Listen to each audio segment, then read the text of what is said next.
Hi everyone, welcome to A Work in Progress. I'm Joanne. This evening I have a requested DIY video to share with you. Several of you asked if I would share how I make a rag swag. So I want to show you this evening how I made this little Halloween rag swag. So if you're interested in that process, go ahead and watch a little bit further. So let's go ahead and get started with it. So before I get started showing you how I'm going to do the rag swag, I wanted to show you an example of one that my friend Kathy made for me.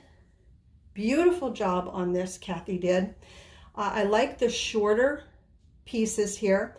I love that she used different types of material as well as different patterns and colors. And I also love the incorporation of the lace here. So using that as kind of a basis, I made this one that is kind of some fall colors, some browns, orange, yellow. Now I made my pieces a lot longer than Kathy's. Turns out I prefer the shorter pieces. Another thing I did on this one that I don't want to do again is I ripped the cotton. So I made a little nick in the cotton and then I just ripped the pieces apart. What I didn't like about doing that is it left a lot of fraying. You might be able to see some of it there. And I have gone through and trimmed off a lot of it, but I'm not that crazy about that kind of look. It might be something that other people love, but there was just a lot of fraying on it that I didn't like. So those are two examples. So what are you going to need to make a rag swag?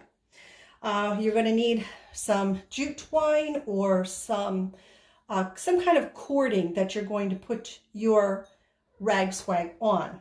You're going to need, of course, a ruler, a good pair of scissors, and then lots of fabric. You can also incorporate as Kathy did, and I did on that one that I showed you, some lace. You can use ribbon. And this one here, I forgot to show you that I used some bulky yarn. So there's lots of different things that you can put in your rag swag. It's completely up to you. I was very lucky at the bins the other day that I picked up all of this amazing Halloween fabric. I'm not a real big person on Halloween, but I thought a nice little touch, in my family room might be nice. So that's what I'm going to do here. I'm going to make a Halloween rag swag. These I've already cut, as you can see.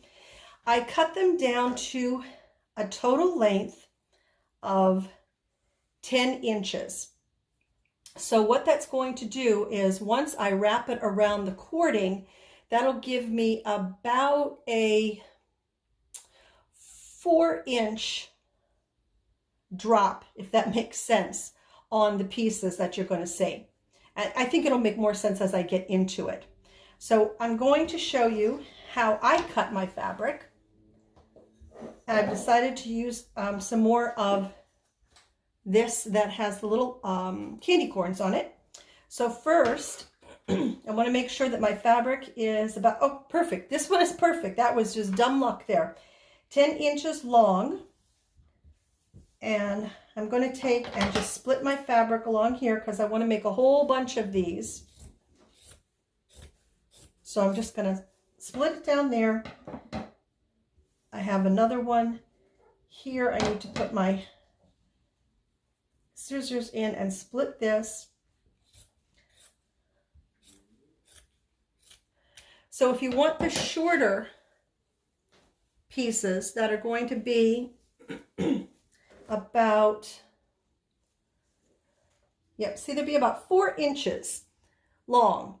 You want to cut your strips about 10 inches long because you're going to have 4 on one side, 4 on the other, and then about 1 inch that will be taken up when you make your knotting, which we're going to get to in a moment.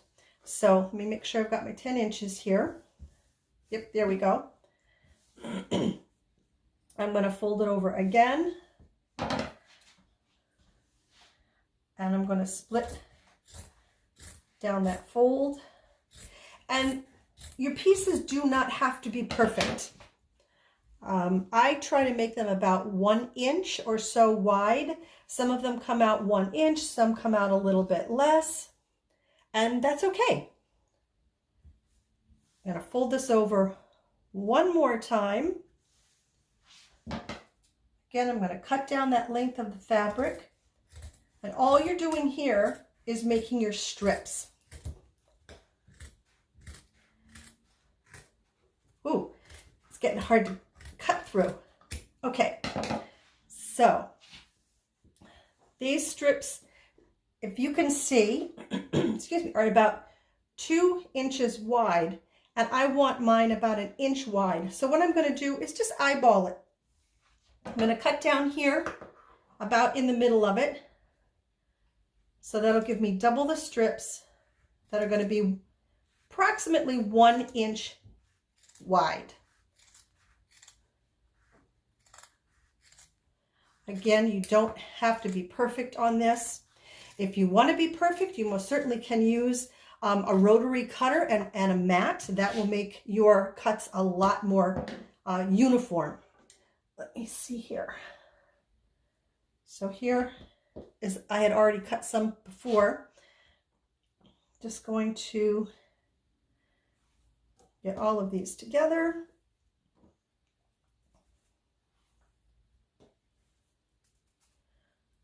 I want to have all my fabric laid out and very easily accessible.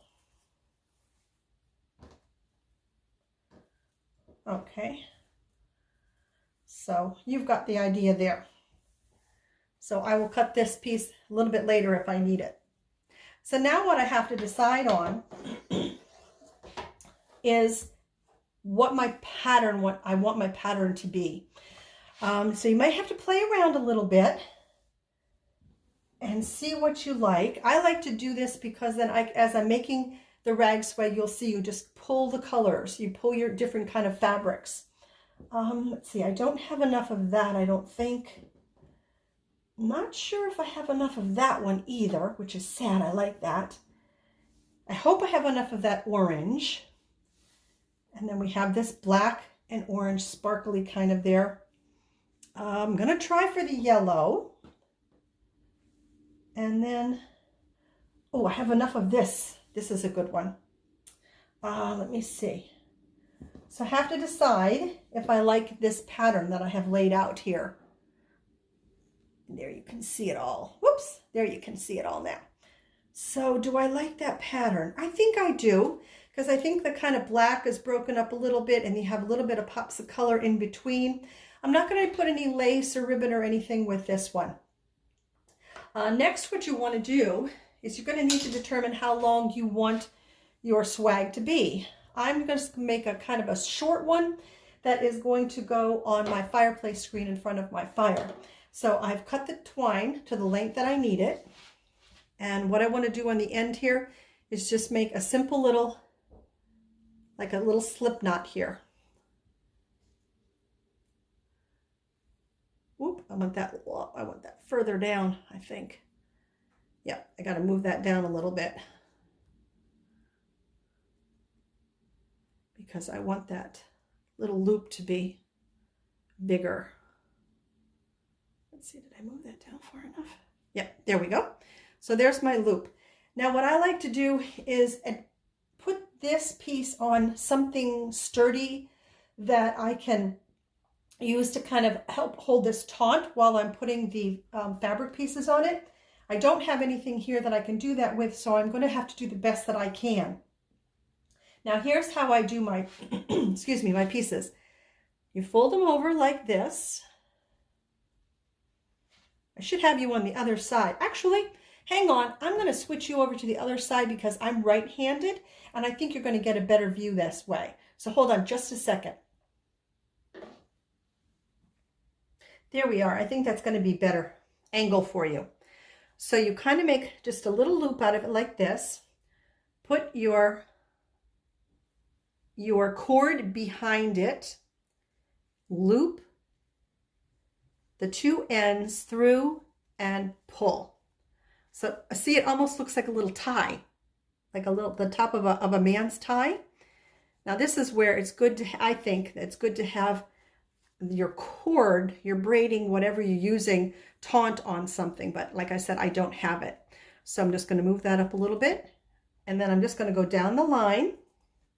Again, going to loop this around like so. Put my cord behind that little loop that I just made. Take my two ends around the jute twine, pull them through that hole, and then pull tight.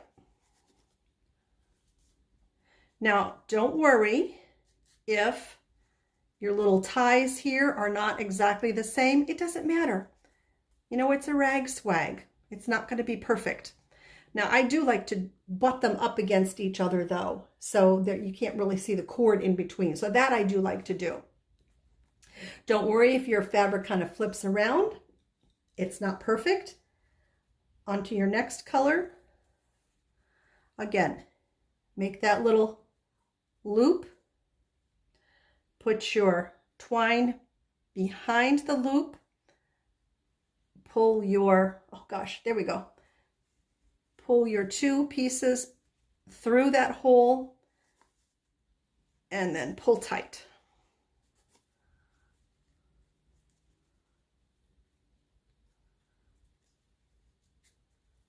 There we go. Okay, so we're started. I like this one with a little bit of sparkle that it has in it. If you can see a little sparkle there. Okay, make your loop. Again, put that twine kind of behind that loop that you've just made. Pull your two pieces behind the twine and then through that hole. And then pull it taut. Slide it down. And there we go. And you just keep going right down the line.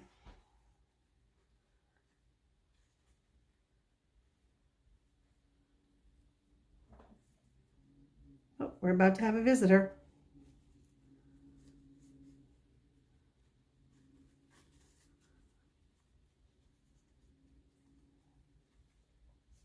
You gonna help, Louis?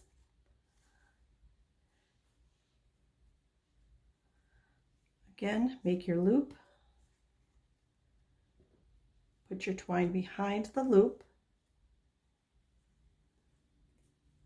Pull these two pieces behind that and then just pull them through. Okay, so I'm going to do a few more. I'm going to fast forward through this.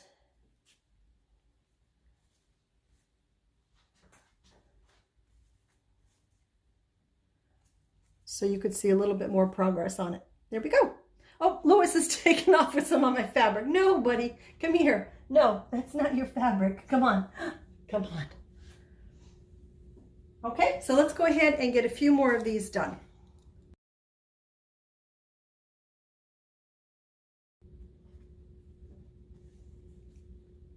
And here you want to start your pattern over again. And you're going to go just down the line with all of your fabrics.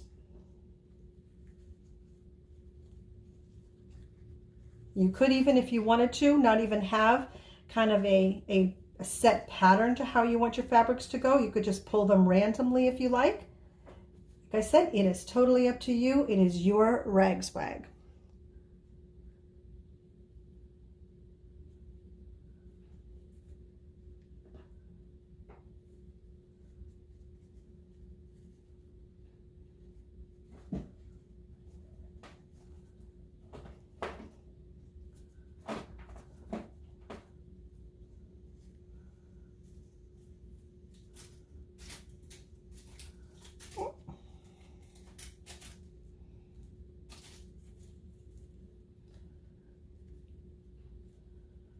Okay, I'm going to do a bit more and then I'll be back. Okay, I'm all finished. Had a little mishap though.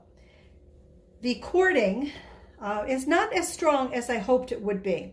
I was able to find an area on my table that I could adhere it to so that I could pull the cord a little bit tight while I was putting the remaining pieces of fabric on, and the cord actually just split. It just split.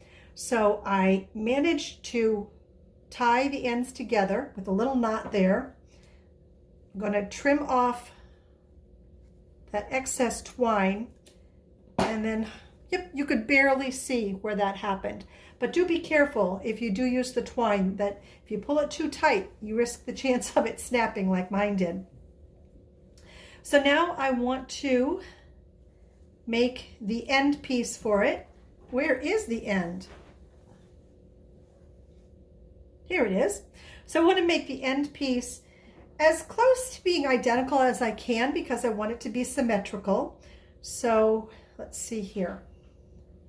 I'm going to just measure it out. Where is my slip knot? Oh, there's my slip knot.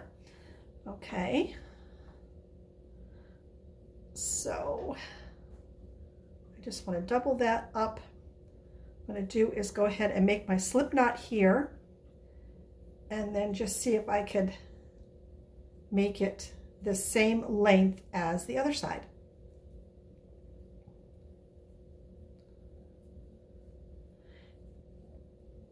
All right, let's see. How did I do? Get my two ends together. Hope this is making sense. There's my slip knot.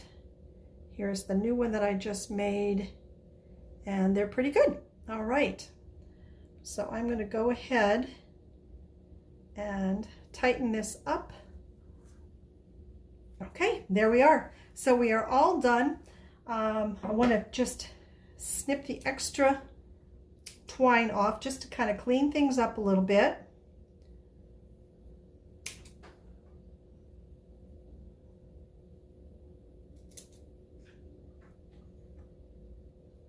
There we are. Okay, let me go ahead and show you where I'm going to hang this. So there you have it, everyone. That is my rag swag on my fireplace screen. Just long enough to drape across the front, just to give the family room a little bit of Halloween decor. So I hope you found this video helpful and informative. If you do make your own rag swag, I would love if you would send me a picture of it to my email address, which will be in the description box for this video. If you enjoyed, go ahead and leave me a thumbs up, let me know, and put a comment down below in the comment section. Thank you so much for watching, everyone. I'll see you in my next video, and as always, take very, very good care of yourselves. Bye for now.